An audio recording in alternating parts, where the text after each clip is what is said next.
As confrontations between police and the public dominate the news as of late, officers here in Connecticut are taking another look at how they train for life or death split-second decisions. Troubleshooter George Colli gives us an exclusive look at new training technology and asks the community if it's enough. Listen, go back in the house. Go back in the house. This officer is responding to a noise complaint between a sparring couple when, in an instant, things in his virtual world go awry. Shots fired, shots fired. The officer walks away unscathed. The virtual citizen who pulled the rifle is shot. Split-second decisions make the difference between life or death for the public and for police. There absolutely is a way out for you. Just put the baby down. We just want to make sure that she's okay. In Milford, the police department is now using this 300-degree virtual use of force training simulator to better prepare for those quick decisions. It's the next best thing to actual real-life situation. Chief Keith Mello says standard training is often geared around how well an officer can shoot a weapon. It's okay. This program focuses on keeping the confrontation from getting to that point. It allows an officer to utilize and hone their verbal skills, but more importantly, they're better equipped to make better decisions when it comes to use of force. With protests raging in Baltimore and around the country, de-escalating volatile situations is becoming more of a priority. We'd rather find out and hear how an officer performs under real-life stressors than to find out in the field, because we can fix those problems in this simulator. Hey, you got a knife.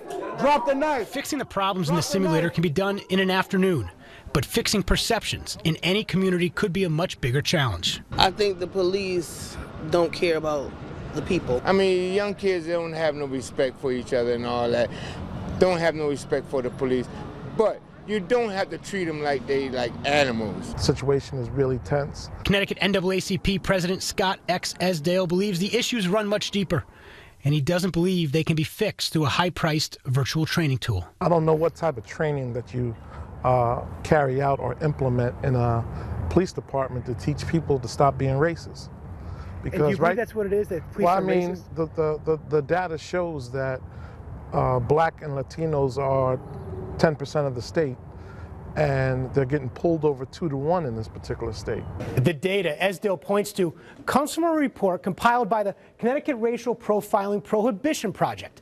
Looking at the state as a whole, the stats are relatively balanced according to population percentages. Blacks make up 11.3% of the state and were pulled over 13.5% of the time. Hispanics make up 14.7% of the state and were pulled over 11.7% of the time. But it found local and state police in 29 communities stop minorities at a significantly higher rate. Esdale also points to the fact that an unbalanced majority of taser deaths here in Connecticut were black residents. You think that this stuff is going to happen down south, but it's happening up south here in the state of Connecticut. Esdale believes the only way to regain trust between the community and police is to have police held accountable. We have a problem with police. We have a problem with how they treat blacks in this country and in the state of Connecticut. State and local police we spoke with chose not to comment directly on Esdale's remarks. Let's not get so upset about this, all right? But Milford Chief Mello cites the training simulator and his department's use of body cameras for the last 2.5 years as steps they're making to improve interactions with the public. I think we'd be remiss if we didn't look at every situation that we were involved with, that law enforcement has been involved with, and make a determination, how can we do better? Police restraint has been highlighted recently. Just last week, a video surfaced showing a black teenager and a Hartford police officer in a struggle. It's unclear what happened in advance, but the teen held the officer in a chokehold. Once free, the officer ordered the teen to the ground, subduing the teen with a baton and pepper spray.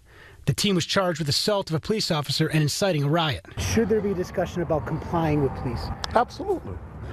Absolutely, but there's white people that don't comply with the police also. We're committed to get better every day, and this helps us get better. And this week here in Connecticut, a bill was proposed which would require mandatory use of body cameras and use of force training for all law enforcement. 4-9 coverage, move in now.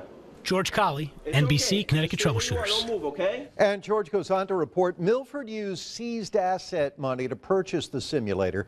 They've partnered with 8 neighboring departments to share the maintenance costs and training time.